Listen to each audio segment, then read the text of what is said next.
Canada just held elections a few months ago, but only narrowly avoided having its government fall for the second time this year. Why the drama, the division, and what is next for Canada? Let's find out on today's Trumpet World. As Canada moves incredibly quickly from elections to turmoil, I'm joined by Abraham Blondeau, one of our regular Canadian contributors from Ontario. Mr. Blondeau, thanks for joining us. And can you give us an idea of what has been going on? Thank you for having me back on the show. And yes, I'll do my best to give you an update on everything that's been happening. It has been an interesting few months. And I think the budget vote that we just had on Monday, I think is a good indication of where the country is. And the overall feeling is that we are a deeply divided country. I'll explain this. So, Prime Minister Mark Carney, he presented his first budget, the fall budget, and in Canadian government, any budget is a matter of confidence, meaning you present your budget to the Parliament, the elected people, officials of the people, and then you have to have a majority vote to support the spending measures. If you do not have majority support in Parliament, then the government will resign and we'll have a new election. That's a convention that's been around in parliamentary democracy. So for Carney, there was a lot on the table because he has a minority government. So he was elected and he was 3 seats short of a majority, outright majority. So it was interesting. There was a lot of drama leading up to it, and I'll get to the budget in a moment, the specifics side of it. But the main thing about it is it's big spending. Carney's good at couching liberal progressivism in more pragmatic language, but all the Trudeau progressivism is still there. But the big thing is it's big spending. So the Conservative Party, the NDP, the Green Party, the other, and the Bloc de Québécois, the other parties in Parliament, they said they don't really want to support it. But you had a lot of shenanigans going on. One of them, and this is interesting, is you had a Conservative member of Parliament cross the floor to join the Liberal Party. And this is after a multi-year strategy, starting with Prime Minister Justin Trudeau's government to poach Conservative MPs to join their government. So this has been a strategy years in the making, and it appears that they were just waiting for the right time to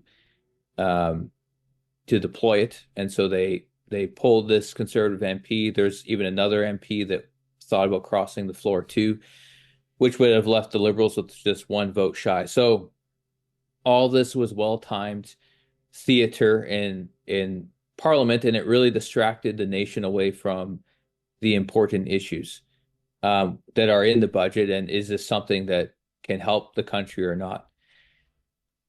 So when it came down to the vote, the budget passed 170 votes to 168. So a very narrow margin, just 2 votes shy. 5 MPs abstained. 2 Conservative MPs didn't vote. One of them is recovering from an injury, and one didn't vote because they're resigning. So very close. Definitely not a big mandate for Carney to go on, but he did win the vote. So, but I think the vote shows that Parliament is deeply divided on this, and that's really representative of the whole country. It's deeply divided. Right before the vote, so on the Sunday before, the 16th, in Canada, we have something called the Grey Cup. It's our Canadian Football League championship game. My football team was in there finally after 13 years, so I was interested to see what would happen in the game. But surprisingly, Mark Carney, he did a an interview before the game. He did the coin toss at center field. And when he was at center field, there were very loud boos coming from the crowd. Here's a clip of it here. Mr. Prime Minister, would you do us the honor? Tails has been called. This is a tails. Saskatchewan has won the toss. So that game was in Winnipeg. A lot of Western fans there. So he's not really popular, it appears, and he is pushing through a really consequential budget. So I just want to take a couple minutes just talk about that, so we can try to wrap our minds around why it's important. Yeah, it's the parallels with the just before we get into that. I mean, the parallels I think between Canada and the US are pretty interesting, where you've kind of got the same thing going on with the government shutdown and the partisanship, the Brinkman, like the fact that, say, the Republicans seem to have won the battle, and the fact that there was a battle has obscured the fact that, okay, the government's now funded a whole bunch of debt, and people aren't really talking about that. And it's just interesting to hear you make the same point from Canada, that you've got the fact that it was so dramatic means that people aren't really talking about what is in the budget itself. That's right. Yeah, that's a good point. It is, you can see the same kind of societal direction in both countries. You have the leaders are more concerned with theater and public appearances and sound bites than they are with, well, what is actually happening in the country? Is this something worth fighting for or not? And but yeah, I think you're right. Even the fact that I'm sure many more Canadians were tuned in to watching the football game than they were about the fate of our country with this massive bloated budget. As a side point, I think because Mark Carney doesn't like Trump, at least that's what he says in public. But then a week after Trump goes on Monday Night Football in the States, he does the same thing in Canada. So he's trying to copy the same playbook. It's just interesting that a lot of Trump's enemies do that, it seems. So while Canadians were watching football, this is what was in the budget, and the main component of it is spending. And it's interesting, in the introduction of the budget, this is what the government says. They say, quote, "The world is changing profoundly and in real time. We are no longer living in an era of calm, but of significant change." They later say, "The systems that long underpinned our prosperity and enabled decades of economic growth, stable global alliances, predictable supply chains, a cooperative international order, and reliable partnerships are being redrawn and constantly challenged. What we are contending with is not a transition, it's a generational shift." And so the government is intending for this budget to be a generational shift. And I don't think Canadians, they just thought, oh, this is just another budget. It's just another drama on Parliament Hill, arguments between the two parties. But there are some pretty significant steps being taken that are really irreversible. One of them is the spending. The government is promising to spend hundreds of billions of dollars over the next 5 years. So the budget's over a 5-year period. Just this year alone, so for fiscal year 2025 to 26, they're projected to have a $78.3 billion deficit, which is the largest in Canadian history, besides the pandemic year,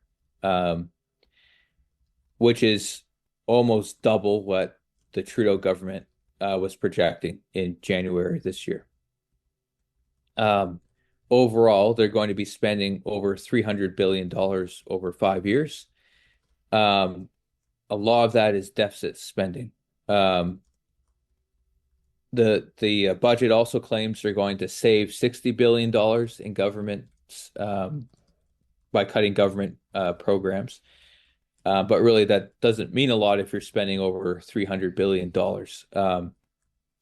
So a lot of spending, a lot of it's on infrastructure projects, the military, healthcare, um, and building housing across Canada. So the idea is if what the Carney government is saying, if they spend all this money building mines, LNG, liquid natural gas ports to ship to China and Europe, um, if they spend money on this, they will get more investment, and the Canadian economy will hopefully grow to cut down the deficit spending. That's their idea. But there is something fundamentally deceptive about the budget. And I mean, all governments will try to show the budget in the best light possible. That's not new. But the Parliamentary Budget Office, so they're the critic of the government. They keep track of spending and everything. In the committee, he told Parliament that the way Carney is and the budget labels their spending is very dishonest. So, in actual fact, what they label as capital investment, so that's investments in infrastructure and housing and all these things.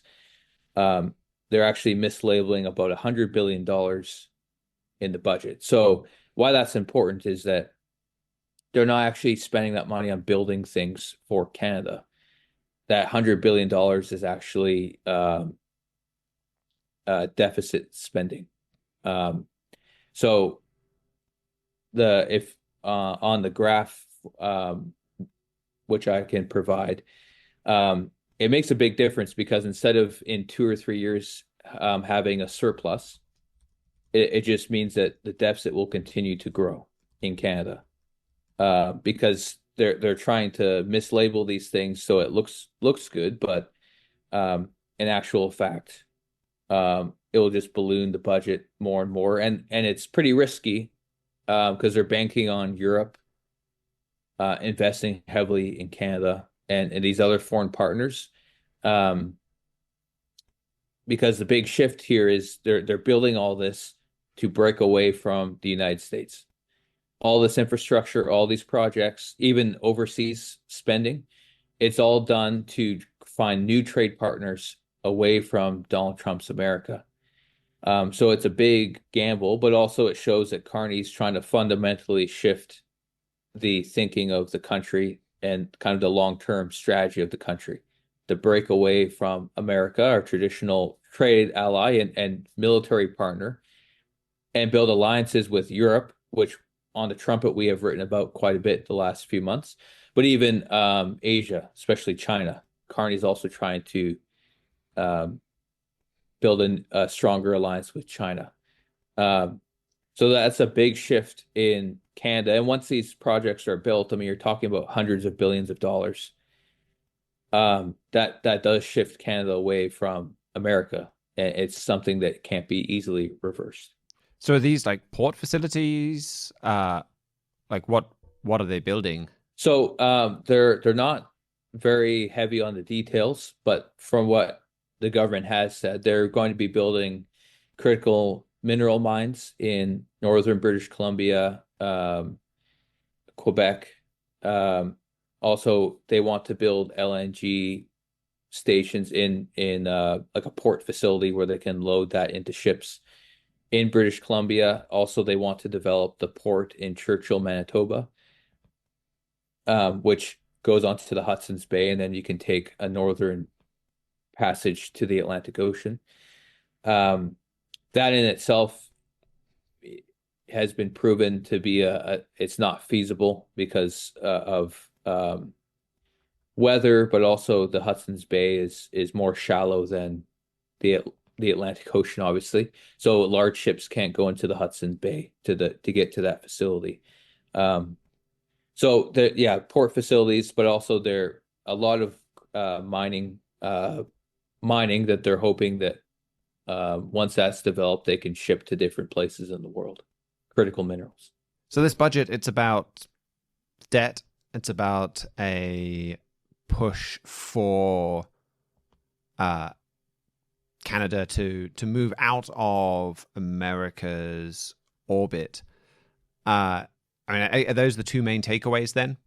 Yes, I believe so. They have they are spending more money on the military, which is a good thing because the Canadian military has been chronically underfunded for 50 years. But a lot of even at that, the Canadian military is trying to be integrated more into NATO missions in Europe. So even that is trying to pivot the Canadian military away from cooperation with America, and even that's more with a European model. And what about migration? I mean, obviously, in previous shows we've done on Canada, this has been a big issue, and it's not something I guess that would be directly impacted by the budget, though certainly a lot of countries have used economic needs as a justification for mass migration. What has the new Canadian government done on this topic? So the Carney government, they have promised to reduce immigration, because the government sets a target every year of how many people they want to bring into the country. So they have promised to reduce the overall immigration total from over 500,000 to around 300,000. And a lot of that are temporary workers. So that would include foreign students, temporary workers who come in on a work permit. They're not citizens. And some would be permanent residents, people who become permanent residents on their way to becoming citizens. There's a fluctuating number there, because in Canada you can come into the country and have dual intent. You can say, I'm here to work temporarily, but I intend to apply for citizenship. So you can have a dual intent when you come here. So that's what the government has promised, to reduce immigration. While in practice, that has not really happened. What the government has done is they have stopped renewing temporary workers, so their work permits, so that gives them a reason to leave the country. A lot of them don't leave, though. The government of Canada does not have an effective program to remove delinquent visa holders, or illegal immigrants, people who are overstaying their legal stay here. They don't really have a means to get them out. So practically, nothing has really changed. There have been some people who have had to leave because their work permits have expired, and universities are taking fewer international students as well. But practically speaking, nothing has changed, and that's even reflected in the budget with the massive housing building projects they want to do. A lot of those are to alleviate the effects of the mass migration. And the government they still have a very robust program of taking in people who are considered refugees from different foreign conflicts. So Ukrainians, for example, even Palestinians, they can have special refuge status here. So regardless of any cap they want to put on immigration. So the government has to speak one thing, but they really need immigration, because it does, when you have more taxpayers, when you have more workers in the country, it does help hide deficit spending in many ways. It produces like an artificial GDP boost in the numbers, at least. But even just through experience, if you travel around Canada and even your local communities, there is clearly not much has changed in terms of immigration. Now, as we're talking about some of these issues in Canada more broadly, I think one of the other things that I've really seen coming out of Canada are some pretty outrageous court judgments. This is a theme in Britain, in America as well. And courts have a lot to answer for pushing our countries towards disaster. So we've had was it in Richmond, British Columbia? You had a court basically saying this Indian tribe went fishing in this spot a few hundred years ago, therefore they own it. So we've got that. Then there was a very contentious case where the court changed the sentencing on the pedophile laws because of some hypothetical situation that wasn't even in front of them.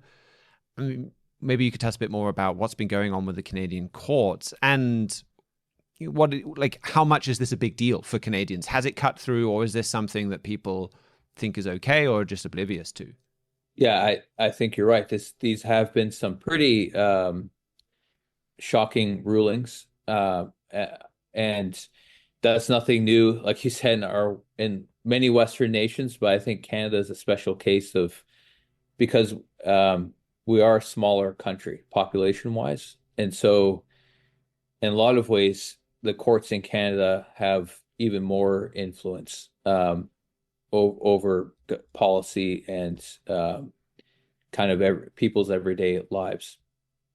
So with what we're seeing here is that terrible judicial reasoning, or even what they would call jurisprudence. So the established legal reasoning of our judges today and in our law schools are really becoming an existential threat to our survival as a country.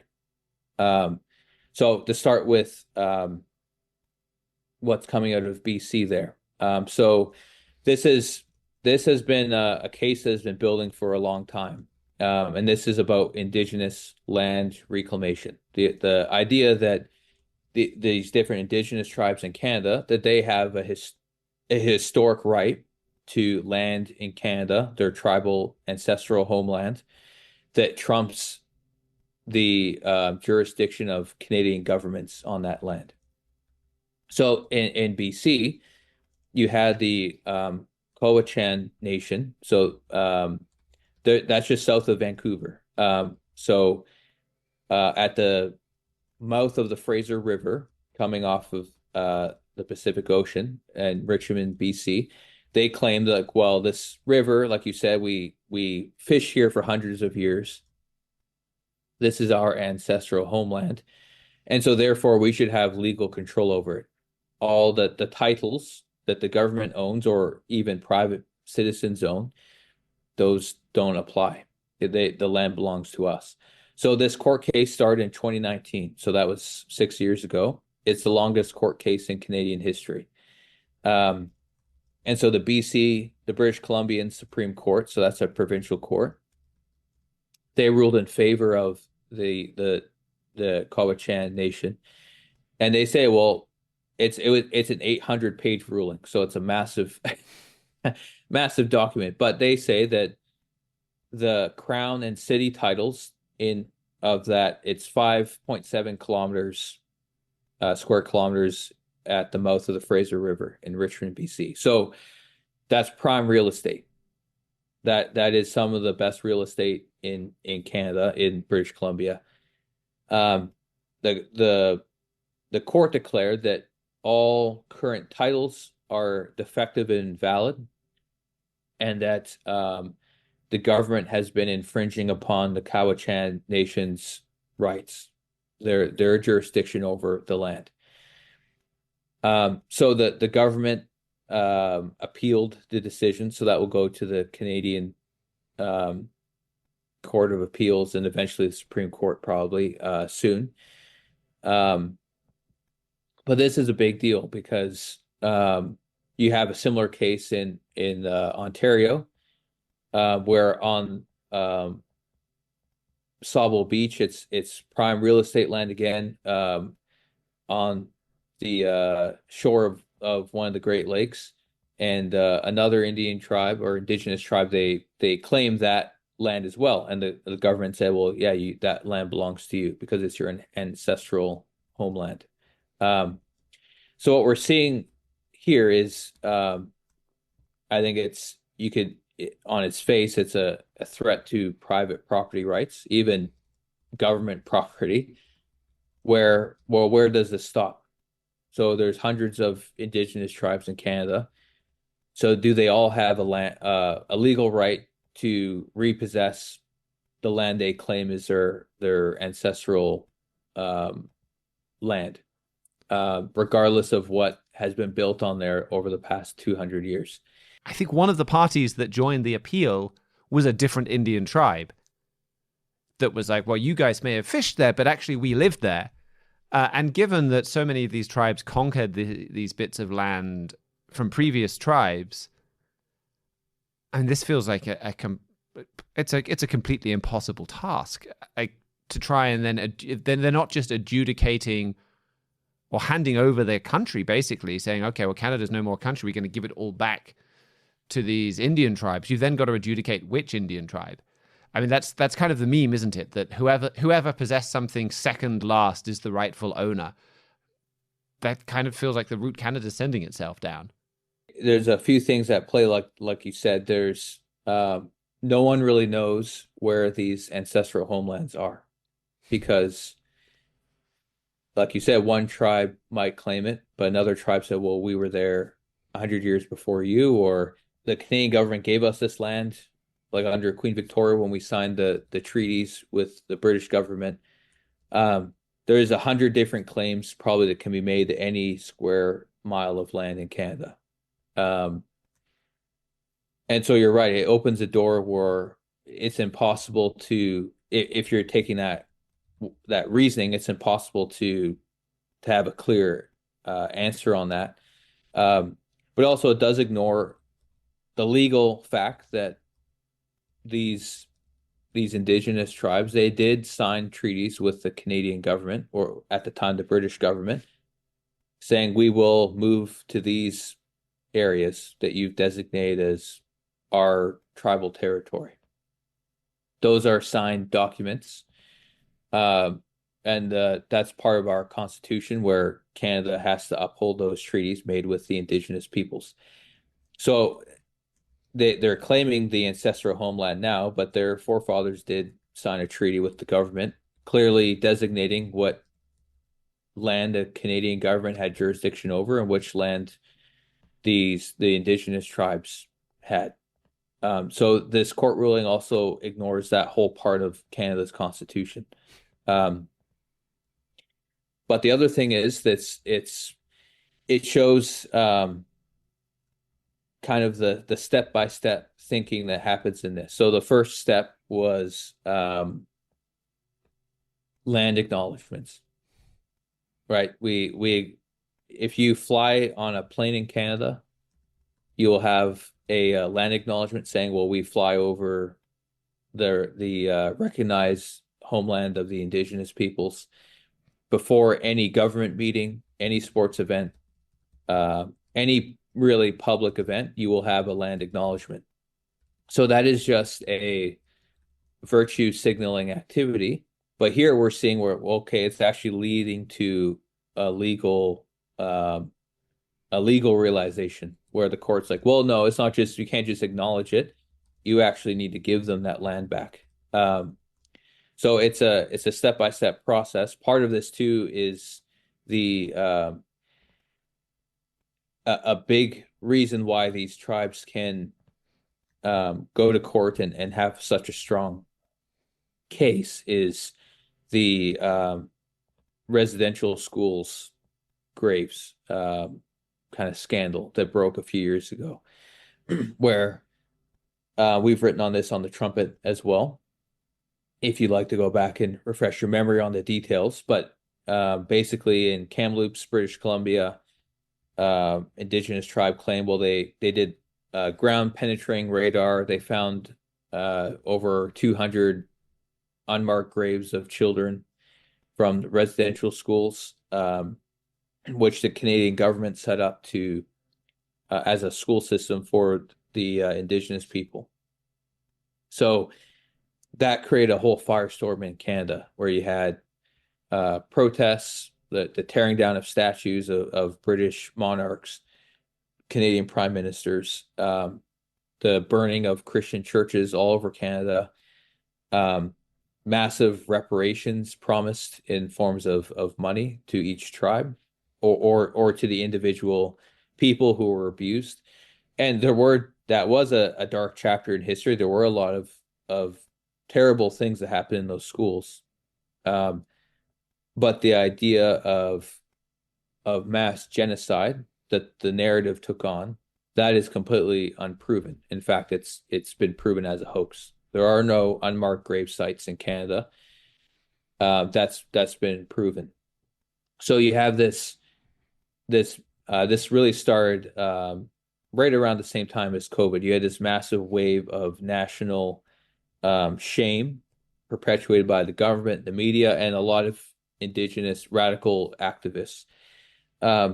We raised the flags of the half-mast. We canceled Canada Day. We basically said, well, because of this thing, Canada's like we deserve that, we need to make it right with the indigenous peoples. And so this land reclamation movement was birthed from the grave hoax. Not saying that the residential schools were a terrible thing, but there was no acts of genocide. And so that's also part of this legal reasoning, is the idea that the Canadian government tried to commit cultural genocide on the indigenous peoples. And so we have the moral responsibility to give them back their lands. That's also behind this. So you can see how the media and the government, these narratives that they create, we're starting to see real consequences for them that are really affecting, could have huge consequences in Canada, because this is just the start of this. So a lot of people are wondering, well, what can they just take away my house, my land I've bought, I've been investing in? Can even some businesses in Richmond, BC, they've had all funding from investment pulled out from them because no one knows what's going to happen. So it's creating a lot of instability and even confusion, and it really undermines the rule of law because, well, so these indigenous tribes, they own these lands. Well, who controls them? Like they are their own governments within Canada. They have the right to self-government. So you're seeing Canada starting to fracture into these little tribal kingdoms. That's what this could eventually become if it's not curbed. So it could have pretty wide-ranging consequences. And I think in particular, this case made an impact on people because it is connected to their livelihood, their house, their money, their investment. So a lot more people are paying attention with this judgment. That is just kind of remarkable. Like, this feels like Zimbabwe level stuff. The way that you're talking there with potentially land being taken away. And we saw the consequences of that in Zimbabwe. You know, Zimbabwe was a wealthy, prosperous country and became an absolute basket case full of starvation and crime and violence. And you saw that kind of land confiscation start to spread from Zimbabwe to South Africa, where you had the government turn a blind eye, or much worse, as violent gangs intimidated and killed farmers. And people said, well, you're going to see this come to other countries. You're going to see this come to the United States, Canada. I mean, and that felt like massive exaggeration. And kind of like, well, that's entirely unrealistic.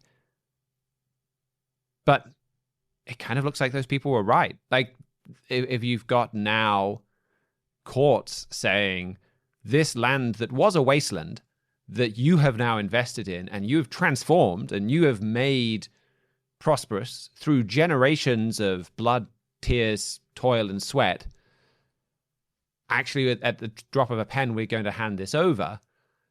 Like, you are completely undermining property rights, rule of law. These things are the foundation, not just of prosperity, but of peace and safety. So you start taking away that, you're removing the foundational pillars of civilization. Now, I guess it's appealed, and there was more nuance, I think, to this ruling than simply this needs to be handed over to the Indians. It was kind of more along the lines of there needs to be some compensation in some form for them, and we'll try and sort that out over time. But it really is remarkable to see Canada potentially going down that route. And certainly you'd hope it's so crazy that somebody slams the brakes on and they start going into reverse very quickly, because you don't need much insight or foresight to see that this is going in the way of absolute disaster. But then so I wanted to add some of those comments before you got into that other ruling that came from Canada's Superior Court. Yes, that's right. Yeah, no, I think that's a great tie to make, because with these land reclamations, we have a historical, vivid example of where this leads, like you said, in Zimbabwe. And we don't want to be naive about how these things, it starts with the land acknowledgement, but it could end in just the dissolution of the rule of law in our country. And so along those lines, so that's one way the courts are undermining the pillars of civilization. But here's another one. And this is with the Canadian Supreme Court. So this is where the Supreme Court, they struck down the statutory minimum sentencing on possession of child pornography. So the law did state there's a 1-year minimum mandatory sentence if you're caught for possessing child pornography. But the court struck that down in this ruling. Now, what they didn't do, they did not. This isn't legalizing child pornography. This is not saying you will not be sentenced if you possess it. There's still a penalty for it, but they did strike down a 1-year mandatory sentence. So I'll try to explain this, because it is, I think the media's misrepresented it, but also they don't want to talk about the real issue at play. So the reason this came to the Supreme Court is because 2 men in Quebec, they appealed their charges for possession of child pornography.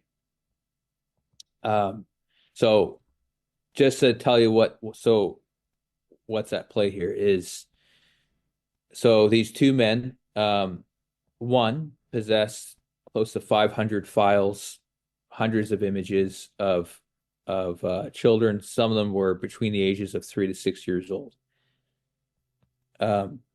Just absolutely revolting things. And then the other one, the other man in this case, he possessed hundreds of videos, of pictures of children as well. So just some of the worst stuff you can imagine. And so these men, they were sentenced. The man who had more of the content, he was sent 90 days imprisonment and 24 months of probation with conditions. And then the other man, he was sent for a 9-month term of imprisonment. He also distributed it, so that's a higher offense. 1 year because of distribution, and then 24 months probation. So that's what they had before the appeal. Now nothing changed in their sentencing. So these 2 men, nothing changed in their sentencing, even though the government struck down the 1-year mandatory sentencing. So on the face of it, I mean, that's not a lot of punishment for some very evil sins, without even bringing in what the Bible thinks about these sort of sins. I mean, just child pornography is a disgusting thing that should not be tolerated at all in our nations. But the men, they appealed it because they thought, well, this is cruel and unusual punishment, like how we're being sentenced here. And so the even more disturbing than some of these other things is that the Supreme Court agreed with them. They said, look, well, in some scenarios, 1 year mandatory sentencing for possession of child pornography is cruel and unusual. And so they didn't consider any facts about what the actual case was. These two men having hundreds of pictures of evil, nor did they get into, well, how did these men possess these things, and kind of the industry behind that. But they just the whole judgment revolved around this hypothetical scenario where, okay, well, if you have an 18-year-old who has a 17-year-old girlfriend, and she shares inappropriate pictures of herself with him, and he shows it to a friend who's a minor, a 17-year-old friend, well, then that 17-year-old just looked at child pornography, and then he should go to jail for a year. Now, that it's a hypothetical, and that it's kind of a ridiculous reasoning to use when we're dealing with the sort of the abuse and evil towards children. But what this case does is that it does normalize pornography. What I mean is, the court says that they accept the fact that teenagers and young people share pictures of themselves, sexually explicit pictures with themselves normally. That's just the way young people are today.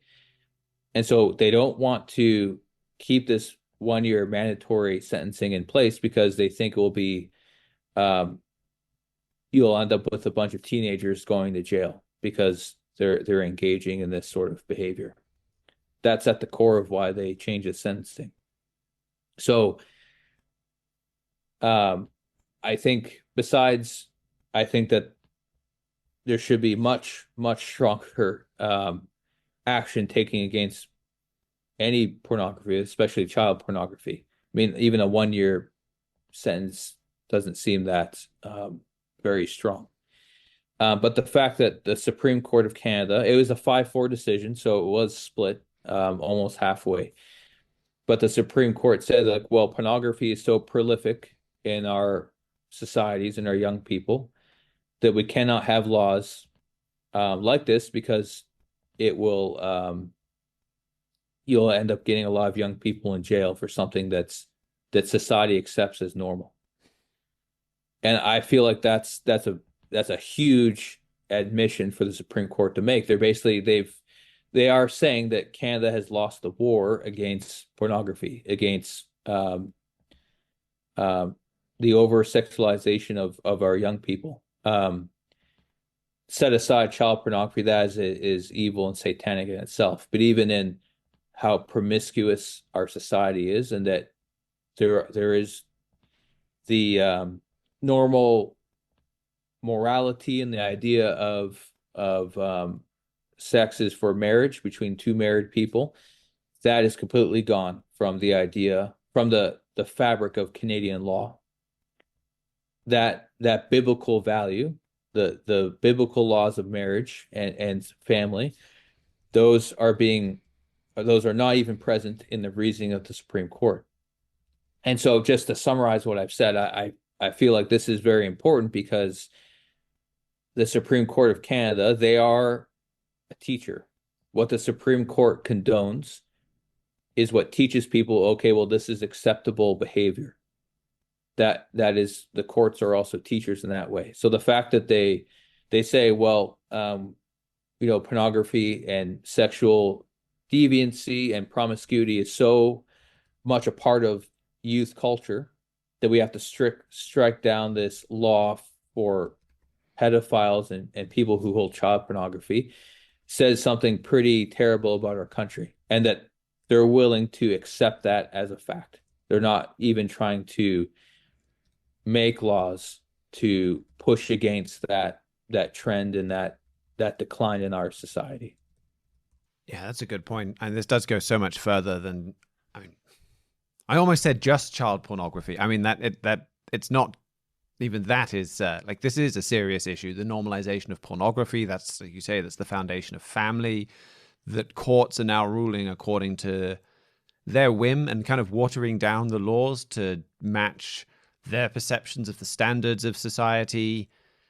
I mean, this is all pretty basic constitutional stuff, even from a government perspective, like that courts don't make laws.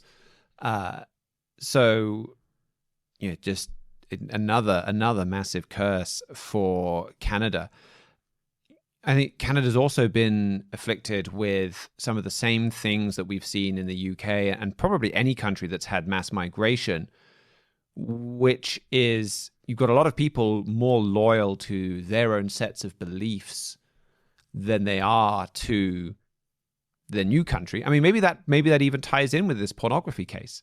But another way that this kind of manifests itself, this high migration, is all of these Palestinian flags everywhere. A kind of a large segment of people, or a very vocal segment of people within Canada, we see it within Britain, supporting the terrorists in Hamas.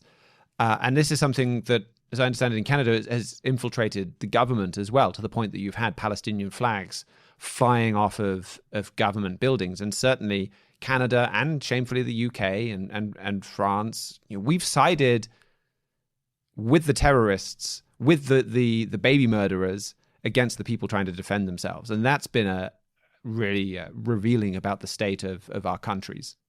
That's right. And I think you can see how all these different stories, they do, when you put them all together, they do give a broader trend of how each of these are contributing to the direction of the country. So a few weeks ago, I did write an article on thetrumpet.com called "Welcome to Canada, Stan," which can give some more context to these stories.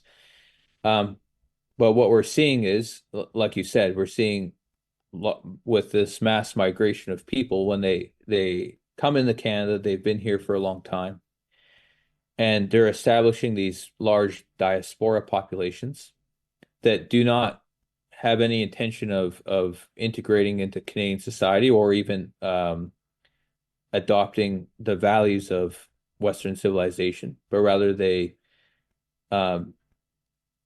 trying to build their own society that they've taken from their homeland and bringing it to Canada. And so this includes their views on morality, religion, family, anything. Like you said, so this undermines Canada, because we can't claim that, well, Western civilization, biblical values that civilization is based on, those are the best. We can't, which is, most nations, they're based around ideas, and they have those ideas because they think those ones are the best. So they're saying, we're going to use these ideas. But that's not the case in our Western nations today. And I think Canada's is on the tip of the spear when it comes to this, where we declare, like, well, all values are equal. We can't say one value is better than the other. And so what we're seeing practically from these policies over the years is, now we're seeing the division in our society because of these values that we are equally promoting. But they're not really being equally promoted, as I'll talk about in a second. So what you mentioned about the Palestinian flag being raised in cities across Canada. So the International Center of Justice for Palestinians, so it's a NGO group in Canada. They push a lot of city halls and even provincial legislators to raise up the Palestinian flag on the anniversary of the Palestinian Declaration of Independence, which was 37 years ago. So city halls in Toronto, Calgary, many cities across Canada, they raised the Palestinian flag. And so you had a lot of Jewish groups try to stop it, because they're saying, well, you're basically 2 years after a genocide of Israelis, you're raising the flag of the people who did it against them. And it's just unbelievable. Um, and so you have, it's clearly the government is taking a side, right? That they're saying, well, we want to protect these values, this diaspora. And so in Canada, you do have a large Arab diaspora, especially in Montreal, Toronto, and Vancouver.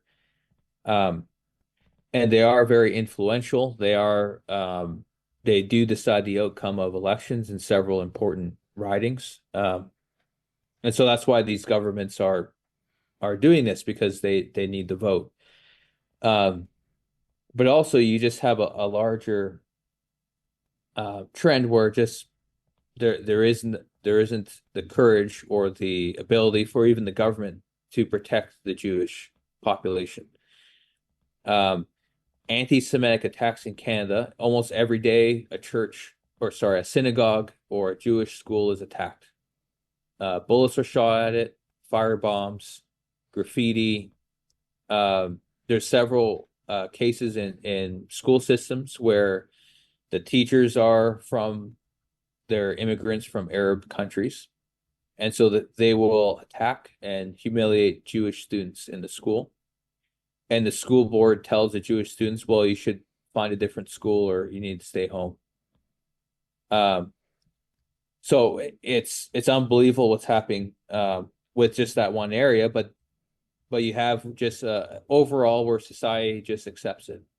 There isn't a large pushback. There aren't any protests over these things. And you have other groups. You have large, I guess in November 23rd, there's a big referendum on Khalistan.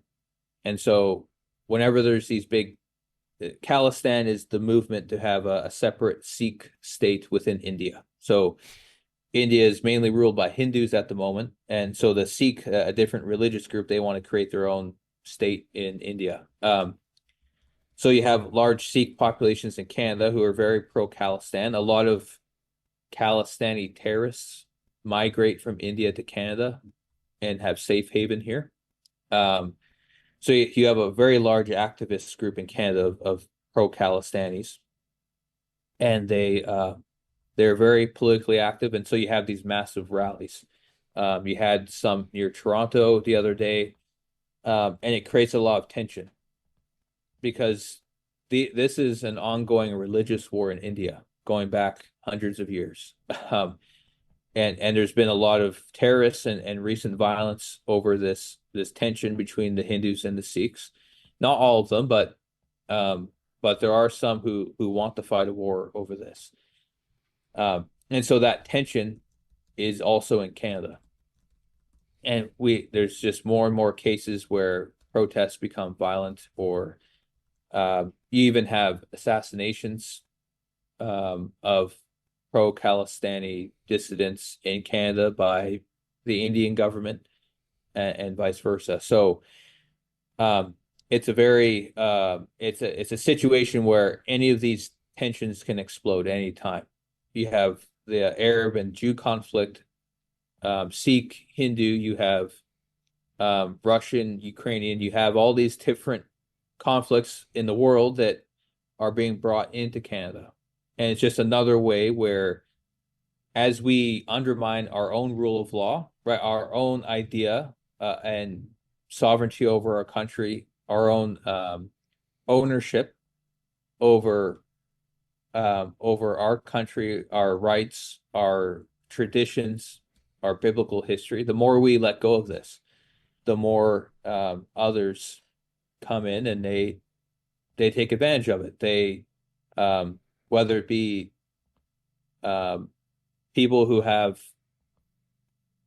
want to commit evil and the courts won't do anything to stop them, whether it be land reclamation that threatens to take away the land that's been developed in the nation, or whether it's diasporas who are coming into conflict with each other in Canada and changing our values through through their political influence and also through immigration. However you look at it, all of this is changing Canada. We're a deeply divided country, and it's year by year, it's changing our nation from being a Judeo-Christian country just to being a mosaic of diasporas, an amoeba where you can't really define what Canada is.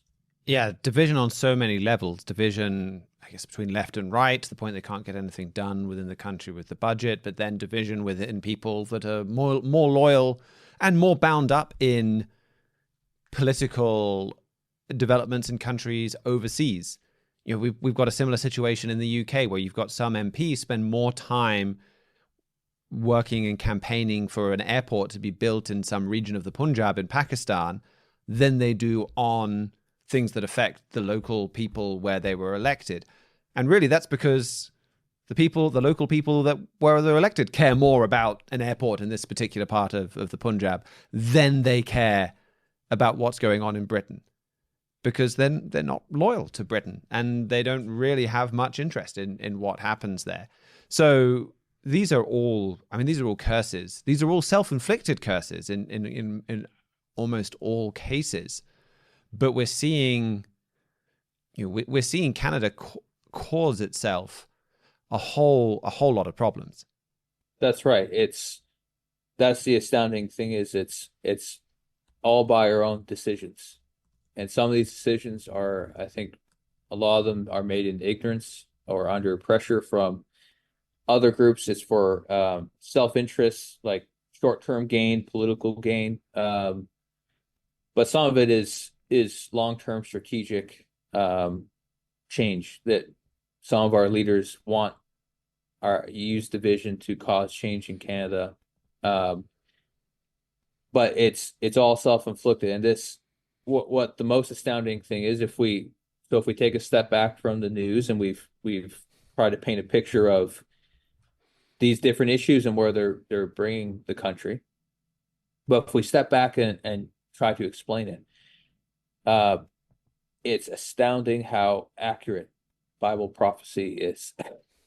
It's astounding how God predicted this would be the exact state of our nations in these end time. And so to understand this, the first place to start is to understand the late Herbert W. Armstrong's book, The United States and Britain in Prophecy, that explains the biblical identity of modern nations, and he proves in there that Canada is a descendant of the tribe of Ephraim, and Ephraim was one of the tribes of Israel that God gave a birthright blessing to of greatness and prosperity.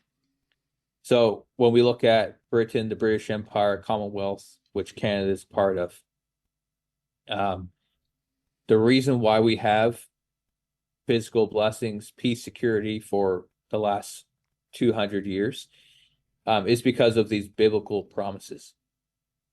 And so it's important to understand that God gave these promises to these nations, not because of our righteousness, but because God was keeping a promise to Abraham, the forefather of Israel.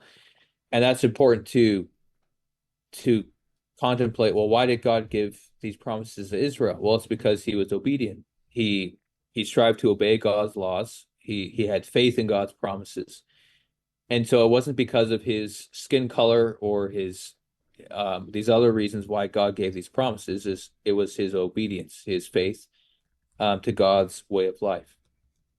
And so there's a very dramatic quote in the United States and Britain in Prophecy where Mr. Armstrong says, well, God had to keep this promise to Abraham, and so he gave it to us thousands of years later. We weren't following after the way of Abraham, but God gave it to us because of Abraham.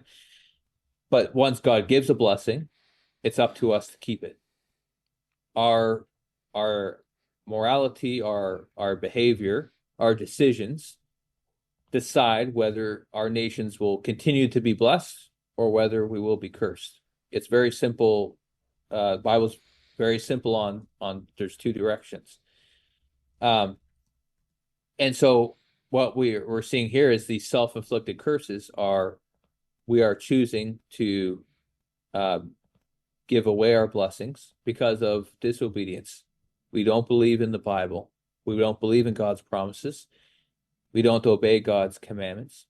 And so we see where God gave the descendants of Abraham this land as a blessing, but now we see where in our courts we're giving it away. We see where God gave us these blessings, but then we use them to commit just terribly satanic evil. We actually allow and promiscuity and terrible sins to grow in this country, and we don't. The courts aren't even trying to stop it. We just accept it, and we just have to live with it. And then we allow other nations to come in and change the country instead of holding to the values that God has in the Bible.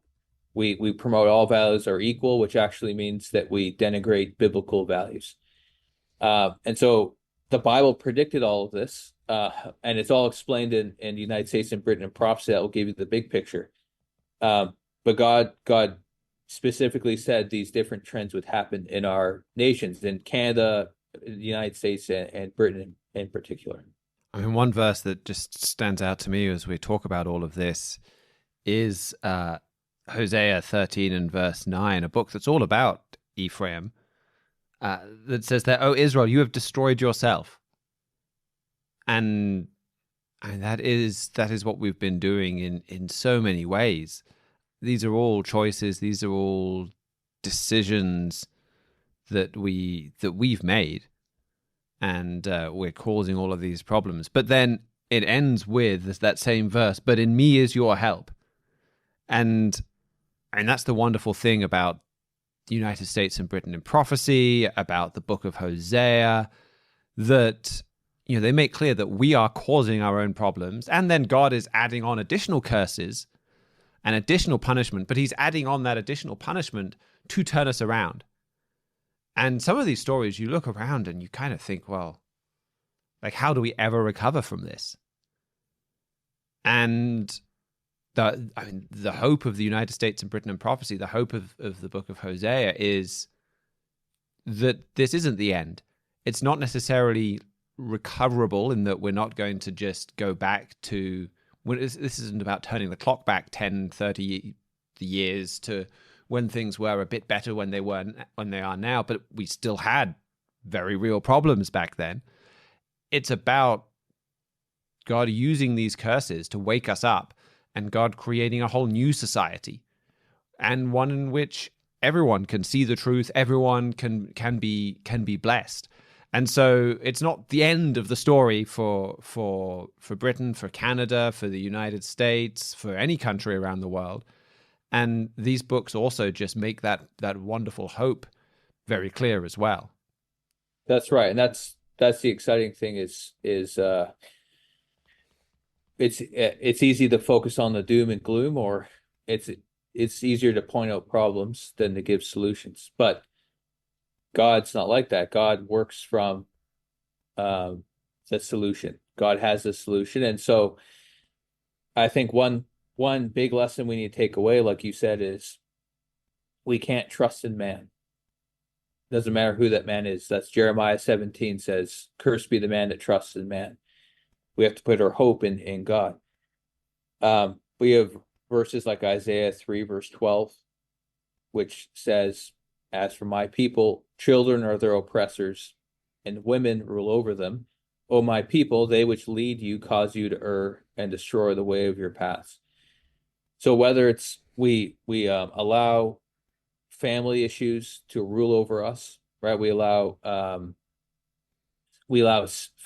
broken family laws, sin to rule over us. Our leaders lead us away from God's truth, and we can see that with some of the stories we talked about today. Our leaders are leading us away from the biblical solution.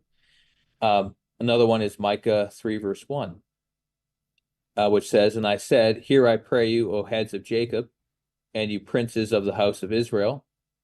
is it not for you to know judgment?